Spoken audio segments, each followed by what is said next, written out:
For the last year, I have been growing and foraging 100% of my food. No grocery stores, no restaurants, not even a drink at a bar. Nature has been my garden, my pantry, and my pharmacy.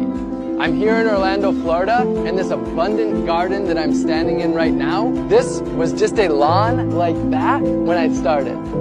I don't own any land, so to grow my food, I met people in my neighborhood and I turned their front yards into gardens and shared the bounty of food with them. And while I was here, I built a 100 square foot tiny house along with my friends to serve as my simple homestead and my base. In my gardens, I grew over 100 different foods, dozens of different greens packed with nutrients, sweet potatoes, yam, and yucca for my caloric needs, delicious fruits like papayas and bananas, pumpkins, carrots, beans, and beets, so many vegetables, and herbs and peppers to flavor all of my meals. And I also raised bees so that I could have my own candy shop right in my yard. In addition to the huge bounty from my garden, I foraged over 200 different species from nature. I harvested my salt from the ocean simply by collecting it and boiling it down. I got my caffeine from the native Yaupon holly tree. Not only was I my own grocery store, I was also my own pharmacist. I grew fresh turmeric and ginger right in my gardens. I harvested wild elderberries to make elderberry syrup to prevent cold and flu.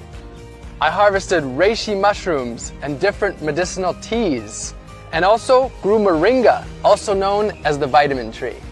I cooked up dozens of different healthy meals, fermented veggies to make sauerkraut, and made delicious beverages like honey wine and ginger beer. I whipped up delicious desserts and ate the healthiest of my entire life.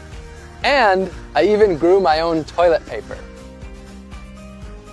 This project wasn't just about growing and foraging all of my own food though. It was about empowering others to grow their own food, to take back power from big ag, and ultimately to take back their health and grow their communities. So during this time, I started a few community initiatives. We built 15 gardens for the people, planted over 200 community fruit trees, and sent out over 5,000 free seed packs to help others grow their own organic, healthy food. And I taught dozens of free gardening classes in my gardens to the people in my community. I've been exploring food for close to a decade, and I believe that our globalized, industrialized food system is broken.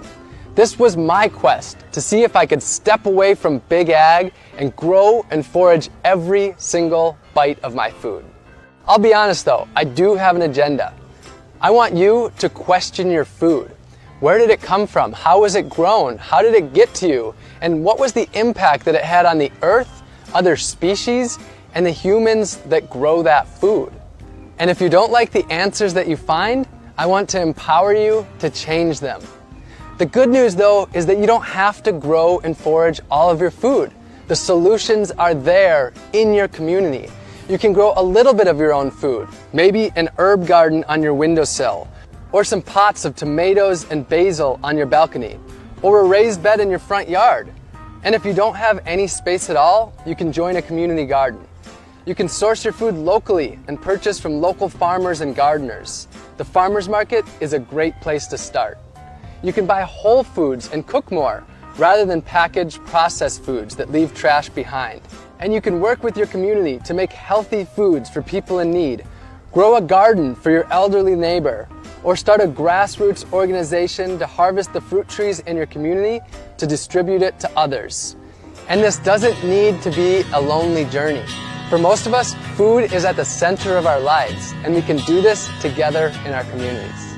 My year is over, but my journey of food has just begun.